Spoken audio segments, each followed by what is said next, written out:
Hello, and welcome to a supernatural story for you. My name is Gav Cross, and I'm reading this live on Twitch every Monday at 9 p.m. And I pop it on YouTube for you to enjoy. Well, I say enjoy. I'm reading one of my favourite short supernatural and weird stories, Edith Nesbit, tonight. So this is the collected supernatural and weird fiction of Edith Nesbit, Volume 1. And this is a story called The Five Senses. Professor Boyd Thompson's services to the cause of science are usually spoken of as inestimable, and so indeed they probably are, since in science, as in the rest of life, one thing leads to another, and you never know where anything is going to stop. At any rate, inestimable or not, they are world-renowned, and he with them. The discoveries which he gave to his time are a matter of common knowledge among biological experts, and the sudden ending of his experimental activities caused a few days' wonder in even lay circles. Quite unintelligent people told each other that it seemed a pity, and persons on omnibuses exchanged commonplaces starred with his name. But the real meaning and cause of that ending has been studiously hidden, as well as events which immediately preceded it. A veil has been drawn over all the things that people would have liked to know, and it is only now that circumstances so arrange themselves as to make it possible to tell the whole story. I propose to avail myself of this possibility. It will serve no purpose for me to explain how the necessary knowledge came into my possession, but I will say that the story was only in part pieced together by me. Another hand is responsible for much of the detail and for a certain occasional emotionalism, which is, I believe, wholly foreign to my style. In my original statement of the following facts, I dealt fully, as I am, as I may say without immodesty, qualified to do, with all the scientific points of the narrative. But these details were judged unwisely, as I think, to be needless to the expert, and unintelligible to the ordinary reader, and have therefore been struck out. The merest hints have been left as necessary links in the story. This appears to me to destroy most of its interest, but I admit that the elisions are perhaps justified. I have no desire to assist or encourage callow students in such experiments as those by which Professor Boyd Thompson brought his scientific career to an end. Incredible as it may appear, Professor Boyd Thompson was once a little boy who wore white embroidered frocks and blue sashes. In that state he caught flies and pulled their wings off to find out how they flew. He did not find out. Lucilla, his little girl cousin, also in white frocks, cried over the dead, dismembered flies, and buried them in little paper coffins. Later, he wore a holland blouse with a belt of leather, and watched the development of tadpoles in a tin bath in the stable yard. A microscope was, on his 8th birthday, presented to him by an affluent uncle. The uncle showed him how to surprise the secrets of a drop of pond water, which, limpid to the eye, confessed under the microscope to a whole cosmogony of strenuous and undesirable careers. At the age of 10, Arthur Boyd Thompson was sent to a private school. Its headmaster, an acolyte of science, who esteemed himself to be the high priest of Huxley and Tyndall, a devotee of Darwin. Thence to the choice of medicine as a profession was, when the choice was insisted on by the elder Boyd Thompson, a short plain step.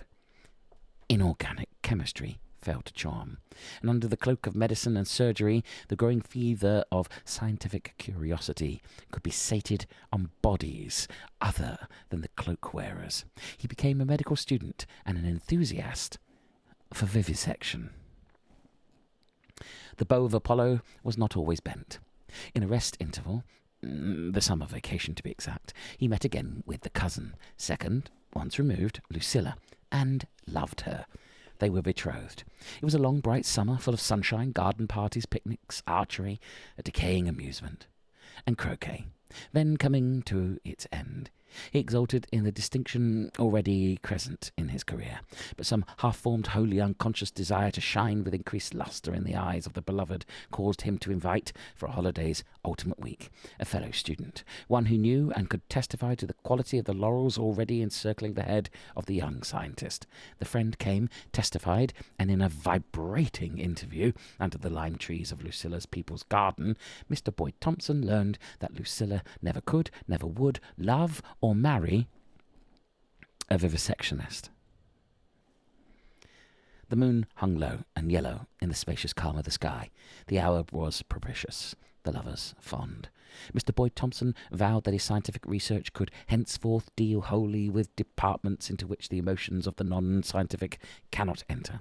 He went back to London, and within the week bought 4 dozen frogs, 12 guinea pigs, 5 cats, and a spaniel. His scientific aspirations met his love longings and did not fight them. You cannot fight beings of another world. He took part in a debate on blood pressure, which created some little stir in medical circles, spoke eloquently, and distinction surrounded him with a halo. He wrote to Lucilla 3 times a week, took his degree, and published that celebrated paper of his, which set the whole scientific world by the ears. The Action of Choline on the Nervous System, I think its name was. Lucilla surreptitiously subscribed to a press cuttings agency for all the snippets of print relating to her lover. 3 weeks after the publication of that paper, which really was the beginning of Professor Boyd Thompson's fame, she wrote to him from her home in Kent. "Arthur, you have been doing it again. You know how I love you, and I believe you love me.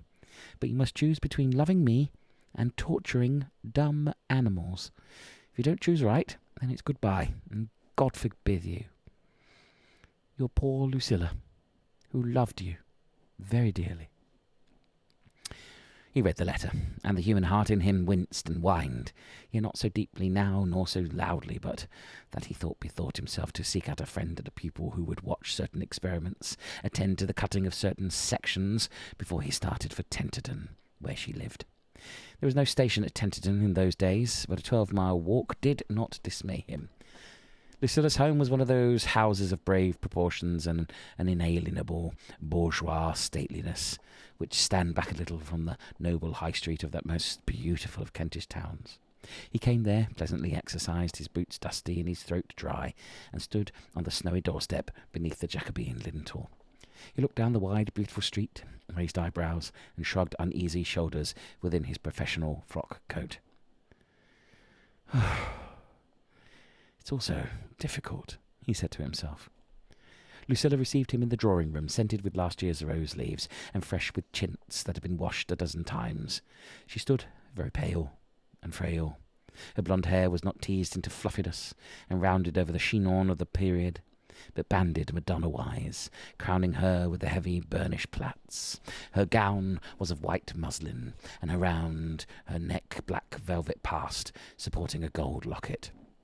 He knew whose picture it held. The loose bell sleeves fell away from the slender arms of the little black velvet bracelets, and she leaned one hand on a chiffonier of carved rosewood, on whose marbled top stood, under a glass case, a Chinese pagoda carved in ivory, and 2 Bohemian glass vases with medallions representing young women holding pigeons. There were white curtains of darned net in the fireplace. White ravelled muslin spread a cascade brightened with the threads of tinsel. A canary sang in a green cage wainscoted with a yellow tarlatan, and 2 red rosebuds stood in lank specimen glasses on the mantelpiece.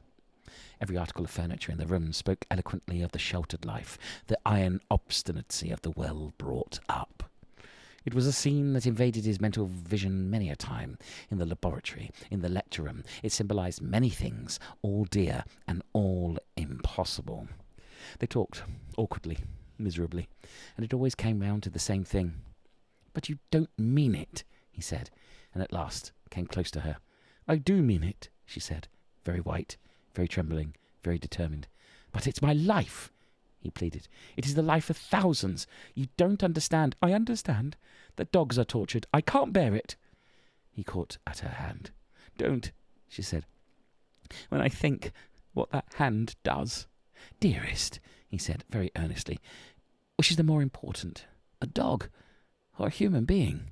They're all God's creatures, she flashed, unorthodoxly unorthodox. They're all God's creatures, with much more than that he heard and pitied and smiled miserably in his heart. You don't understand, he kept saying, stemming the flood of her rhetorical pleadings. Spencer Wells alone has found out wonderful things, just with experiments on rabbits. Don't tell me, she said. I don't want to hear. The conventions of their day forbade that he should tell her anything plainly. He took refuge in generalities. Spencer Wells, that operation he perfected, it restored thousands of women to their husband, saved thousands of women for their children. I don't care what is done. It's wrong if it's done in that way. It was on that day that they parted, after more than an hour of mutual misunderstood reiteration. He, she said, was brutal, and besides, it was plain that he did not love her. To him she seemed unreasonable, narrow, prejudiced, blind to the high ideals of the new science. Then it is goodbye, he said at last. If I gave way, you'd only despise me, because I should despise myself. It's no good. Goodbye, dear. Goodbye, she said. I know I'm right. You know I am. Some day. Never, he answered, more moved and in a more diffuse sense than he'd ever believed he could. I can't set my pleasure in you against the good of the whole world. If that's all you think of me, she said, and her silk and her muslin whirled from the room. He walked back to Staplehurst, thrilled with the conflict. The thrill died down, went out, and left as ashes a cold resolve. That was the end of Mr. Boyd Thompson's engagement. It was quite by accident that he made this greatest discovery. There were those who hold all that great discoveries were accident or providence. The terms are, in this connection, interchangeable. He plunged into work to wash away the traces of his soul's wounds, as a man plunges into water to wash off red blood. And he swam there, perhaps a little blindly. The injection with which he treated that white rabbit was not compounded of the drugs he had intended to use. He could not lay his hand on the thing he wanted, and in that sort of frenzy of experiment to which no scientific investigator is wholly a stranger, he cast about for a new idea. The thing that came to his hand was a drug that he had never in his normal mind intended to use. An unaccredited, wild, magic medicine obtained by missionary from some South Sea tribe and brought home as an example of the ignorance of the heathen. And it worked. A miracle. He had been fighting his way through the unbending opposition of known facts. He had been struggling in the shadows, and this discovery was like the blinding light that meets a man's eyes when his pickaxe knocks a hole in the dark cave and finds himself face to face with the sun. The effect was undoubted. Now it behoved him to make sure of the cause, to eliminate all those other factors to which the effect might have been due. He experimented cautiously, slowly. These things take years, and the years he did not grudge. He was never tired, never impatient. The slighted variations, the least indications were eagerly observed, faithfully recorded. His whole soul was in his work. Lucilla was the one beautiful memory of his life, but she was a memory. The reality was this discovery, the accident of the providence. Day followed day, all alike, and yet each taking almost unperceived one little step forward or stumbling into sudden sloughs. These losses and lapses that take days and weeks to retrieve. He was professor, and his hair was grey at the temples before his achievement rose before him, beautiful, inevitable, austere in its complicated splendour, as before the triumphant artist rises the finished work of his art. He had found out one of the secrets with which nature has crammed her dark hiding places. He had discovered the hidden possibilities of sensation. In plain English, his researches had led him that far. He had found by accident or providence the way to intensify sensation. Vaguely, incredulously, he had perceived his discovery. The rabbits and guinea pigs had demonstrated it plainly enough. And then there was a night when he became aware of these results must be checked by something else. He must work out in marble the form he had worked out in clay. He knew that by this drug, which had, so to speak, thrust itself upon him, he could intensify the 5 senses of any of the inferior animals. Could he intensify these senses in man? If so, worlds beyond the grasp of his tired mind opened themselves before him. If so, he would have achieved a discovery, made a contribution to the science he had loved so well and followed at such a cost, a discovery equal to any that any man had ever made. Ferrier and Leo, Horsley, those he would outshine, Galileo, Newton, Harvey, he would rank with these. Could he find a human rabbit to submit to the test? The soul of the man Lucilla had loved turned and revolted. No, he had experimented on guinea pigs and rabbits, but when it came to experimenting on men, there was only one man on whom he chose to use his new-found powers. Himself. At least she would not have to say that he was a coward or unfair when it came to the point of what a man could do and dare and suffer and endure. His big laboratory was silent and deserted. His assistants were gone, his private pupils dispersed. He was alone with the tools of his trade, shelf on shelf of smooth, stoppered bottles, drugs and stains, the long bench gleaming with beakers, test tubes, and the glass mansions of costly apparatus. In the shadows at the far end of the room, where the last going assistant had turned off the electric lights, strange shapes lurked, wicker-covered carboys, kinographs, galvanometers, the faintly threatening aspect of delicate complex machines, all wires and coils and springs, the gaunt form of the pendulum myographs, and certain well-worn tables and copper troughs, which for the moment had no use. He knew that this drug, with others diversely compounded and applied, produced in animals an abnormal intensification of the senses that had increased, nay, as it were, magnified 1,000-fold.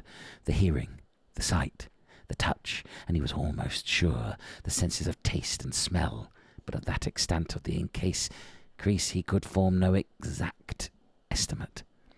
Should he tonight put himself in the position of one able to speak on these points with authority, or should he go to the Royal Society's meeting and hear that ass Netherby maunder yet again about the secretion of lymph? He pulled out his notebook and laid it upon the bench. He went to the locked cupboard, unfastened it with the bright key that hung instead of seal or charm at his watch chain. He unfolded a paper and laid it on the bench, where no one coming in could fail to see it. Then he took out little bottles, 3, 4, 5, polished a graduated glass and dropped into it slow, heavy drops.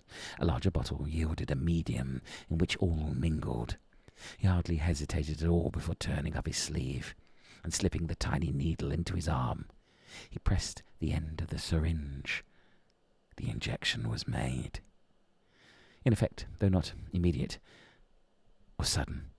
He had to close his eyes, staggered indeed, and was glad of the stool near him, for the drug coursed through him as a hunt in full cry might sweep over untrodden plains. Then suddenly everything seemed to settle. He was no longer helpless, but was once again Professor Boyd Thompson, who had injected a mixture of certain drugs and was experiencing their effect. His fingers, still holding the glass syringe, sent swift messages to his brain. When he looked down at his fingers, he saw that they were grasped with a smooth, slender tube of clear glass.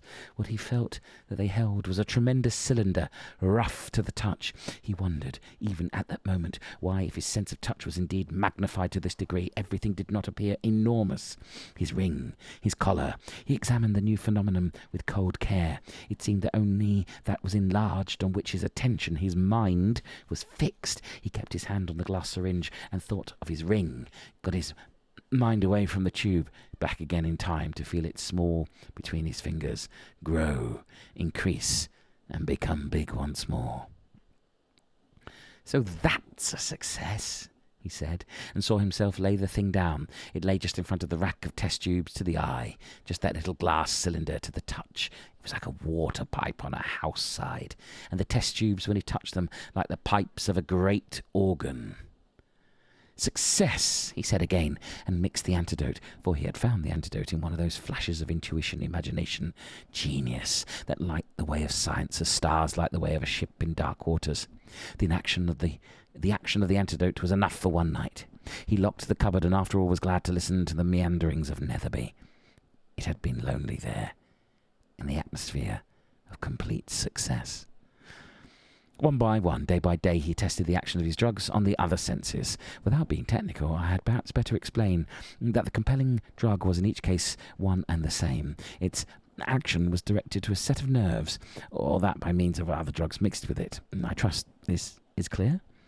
The sense of smell was tested, and its laboratory, with its mingled odours, became abominable with him. Hardly could he stay himself from rushing forth into the outer air to wash his nostrils in the clear coolness of Hampstead Heath. The sense of taste gave him magnified 1,000 times the flavour of his after-dinner coffee, and other tastes distasteful, almost beyond the bearing point. But success, he said, rinsing his mouth at the laboratory sink after the drinking of the antidote, all along the line. Success! Then he tested the action of his discovery on the sense of hearing, and the sound of London came like a roar of a giant, yet when he fixed his attention on the movements of a fly, all other sounds ceased, and he heard the sound of the fly's feet on the shelf when it walked. Thus in turn he heard the creak of boards expanding in the heat, the movements of the glass stoppers that kept imprisoned in the proper bottles the giants of acid and alkali. "Success!" he cried aloud, and his voice sounded in his ears like the shout of a monster overcoming primeval forces. Success! Success! There remained only the eyes, and here. Strangely enough, the professor hesitated, faint with a sudden heart sickness. Following an intensification, there must be reaction.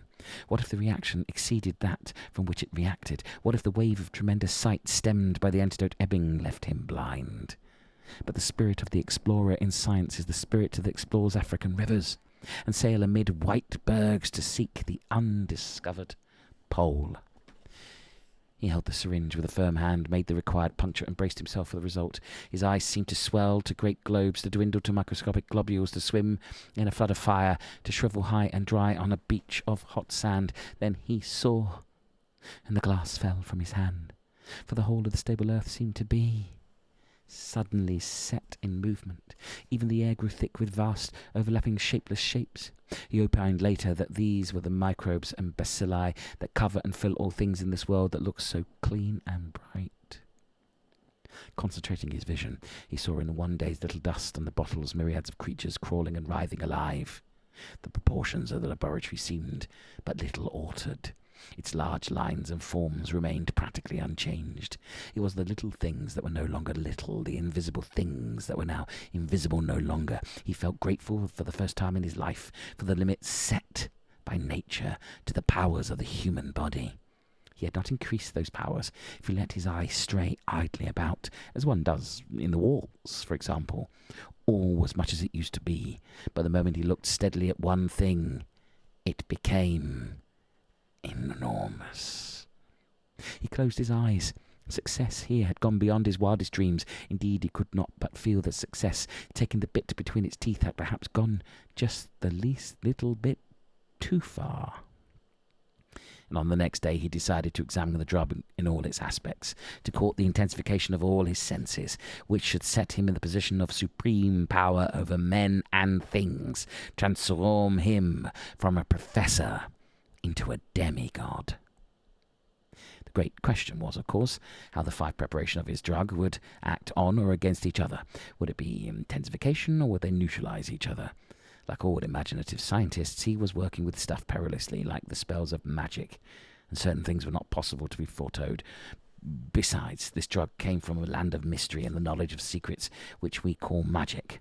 He did not anticipate any increase in the danger of the experiment. Nevertheless, he spent some hours in arranging and destroying papers, among other certain pages of the yellow notebook. After dinner he detained his man, as laden with the last tray he was leaving the room. "May I tell you, Parker," the professor said, moved by some impulse he had not expected, "that you will benefit to some extent by my will. on conditions. If any accident should cut short my life, you will at once communicate with my solicitor, whose name you will now write down."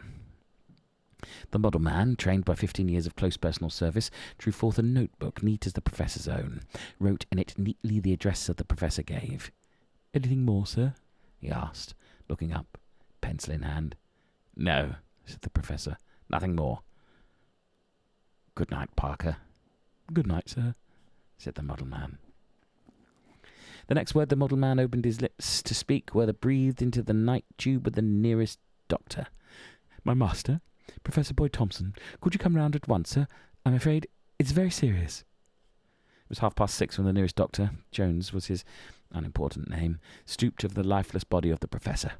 He shook his head and he stood up and looked around the private laboratory on whose floor the body lay.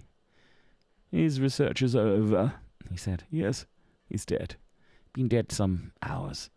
Where did you find him?" "I went to call my master as usual," said Parker. "He rises at 6, summer and winter, sir. He was not in his room, and the bed had not been slept in. So I came in here, sir. It's not unusual for my master to work all night, when he'd been very interested in his experiments, and then he likes his coffee at 6. "I see," said Dr. Jones. "Well, he'd better rouse the house and fetch his own doctor. It's heart failure, of course, but I dare say he'd like to sign the certificate himself." "Can nothing be done?" said Parker, much affected. "Nothing," said Dr. Jones. "It's a common lot. You'll have to look out for another situation." "Yes, sir," said Parker. "He told me only last night that what I was to do in case of anything happening to him. I wonder if he had any idea." "Some premonition, perhaps," the doctor corrected. The funeral was a very quiet one, so the late Professor Boyd Thompson had decreed in his will. He had arranged all details. The body was to be clothed in flannel, placed in an open coffin, covered only with a linen sheet, and laid in the family mausoleum, a moss-grown building in the midst of a little park which surrounded Boyd Grange, the birthplace of the Boyd Thompsons. A little property in Sussex it was. The professor sometimes went there for weekends. He had left this property to Lucilla with the last love letter, in which he begged her to give his body the hospitality of the death house, now hers with the rest of the estate. To Parker he left an annuity of £200, on the condition that he should visit and enter the mausoleum once in every 24 hours for 14 days after the funeral. To this end, the late Professor's solicitor decided that Parker had better reside at Boyd Grange for the said fortnight, and Parker, whose nerves seemed to be shaken, petitioned for company. This made easy the arrangement which the solicitor desired to make, of a witness to the carrying out by Parker of the provisions of the dead man's will.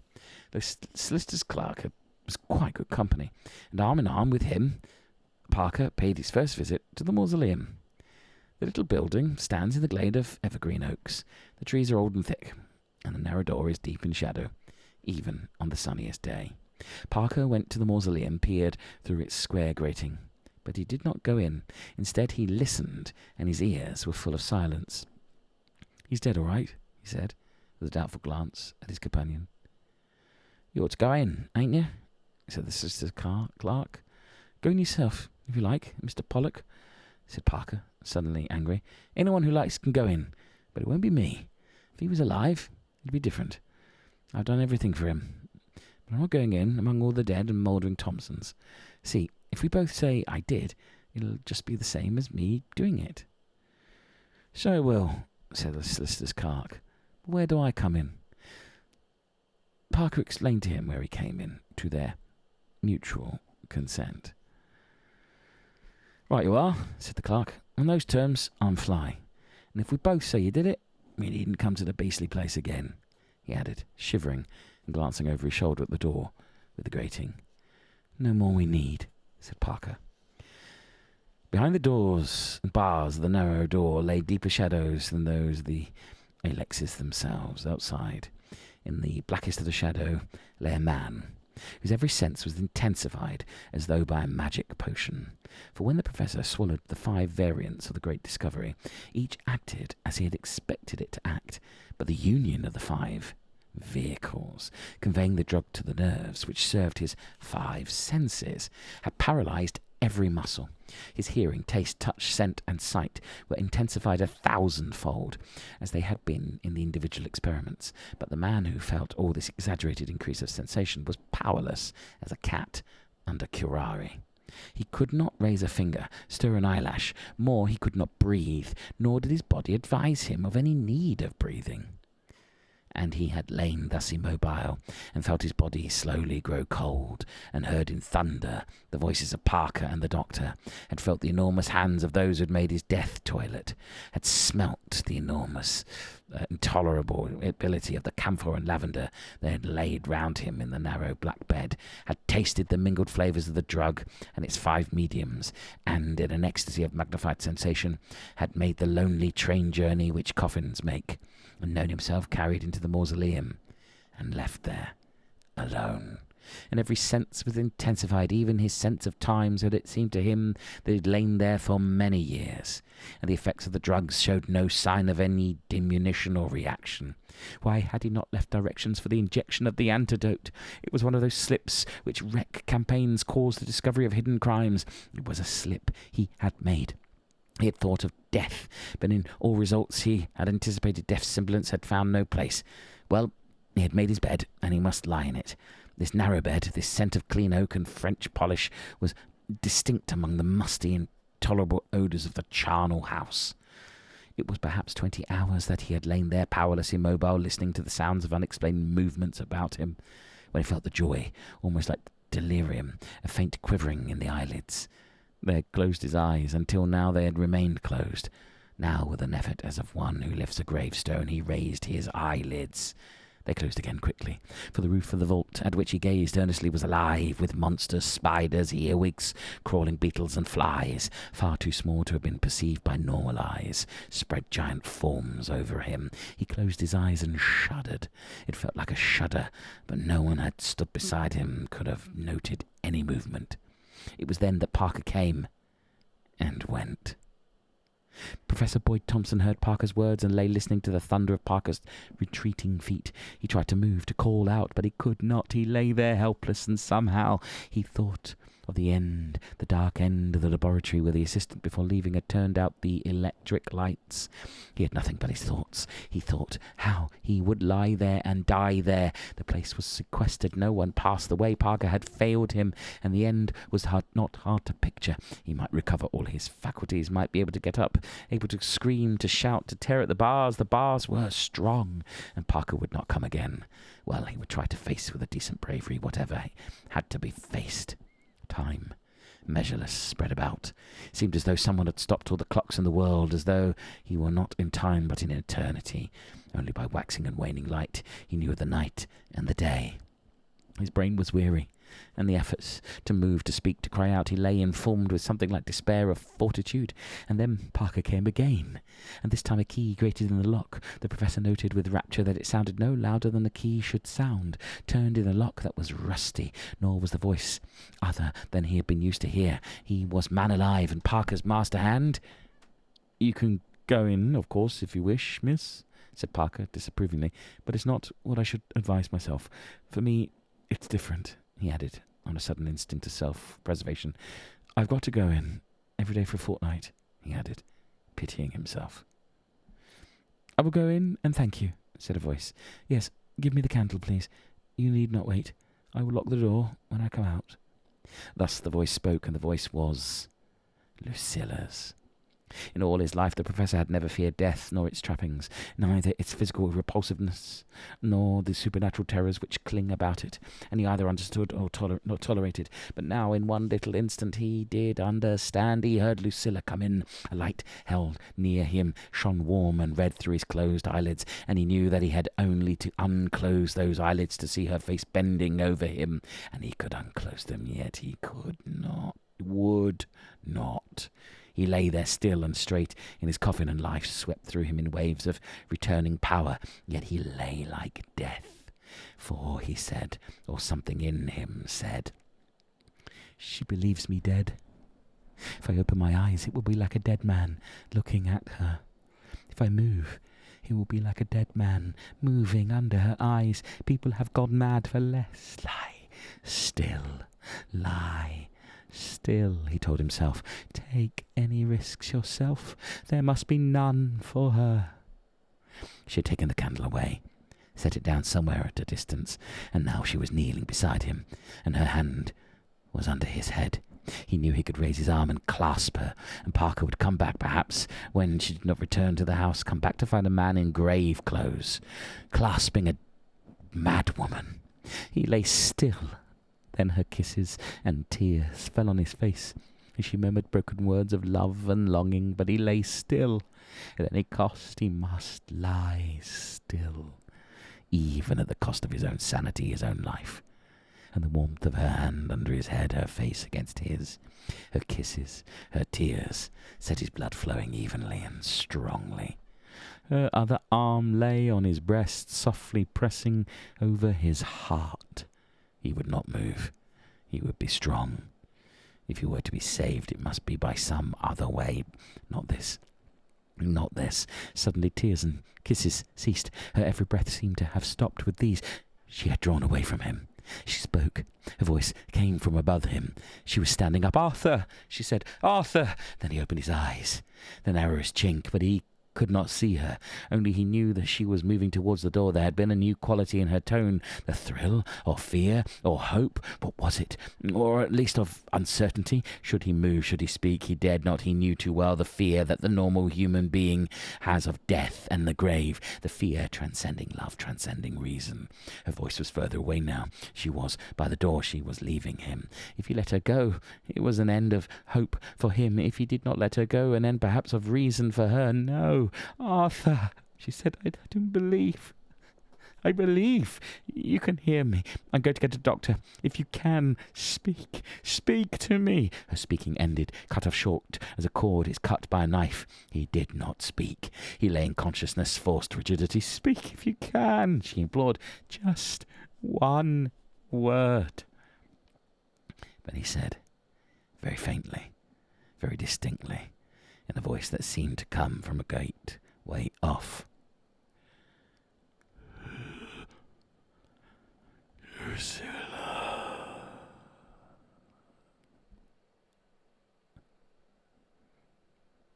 And at the word she screamed, aloud, pitifully, and leaped for the entrance, and he heard the rustle of her crepe on the narrow door. Then he opened his eyes wide and raised himself on his elbows. Very weak he was, and trembling exceedingly. To his ears her scream held that note of madness. Vainly he had refrained, selfishly he had yielded. The cold hand of mortal faintness clutched at his heart. "I don't want to live now," he told himself, fell back in the straight bed. His arms were round him. "I'm going to get help," she said, her lips to his ear. "Brandy and things. Only I'll come back. I don't want you to think I was frightened. Oh, my dear, thank God, thank God." He felt her kisses, even through the swooning mist that swirled about him. Had she really fled in terror? He never knew. He knew that she had come back to him. That is the real, true and authentic narrative of the events which caused Professor Boyd Thompson to abandon a brilliant career, to promise anything that Lucilla might demand, and to devote himself entirely to a gentlemanly and unprofitable farming, and to his wife. From the point of view of the scientific world, it is a sad ending to much promise, but at any rate, there are two happy people hand in hand at the story's ending.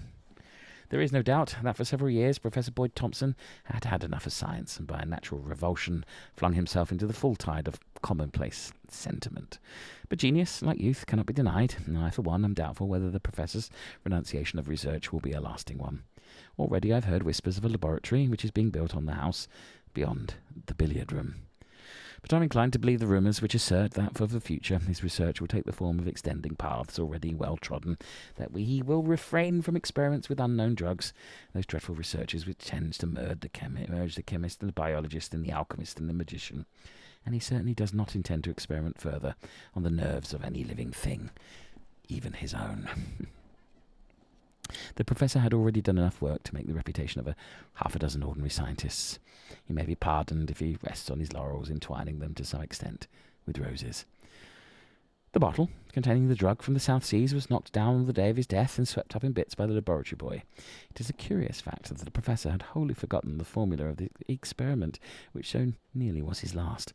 This is a great satisfaction to his wife, and possibly to the professor. But of this I cannot be sure. The scientific spirit survives much.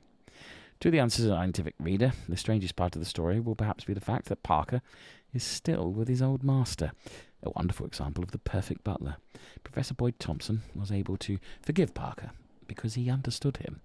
And he learned to understand Parker in those moments of agony, when his keen intellect and his awakened heart taught him, through his love for Lucilla, the depth, the gulf of fear, which lies between the quick and the dead. The Five Senses by Edith Nesbit, from the collected supernatural and weird fiction of Edith Nesbit, Volume 1. I hope you enjoyed listening to that as much as I enjoyed reading it, and I do. I very much enjoy a little bit of Nesbit. Thank you very much for your likes and follows and comments. I always reply, and perhaps you'll join us live on Twitch on Mondays, and I might even start experimenting with the TikToks. Experimentation. I'll remember you in my will.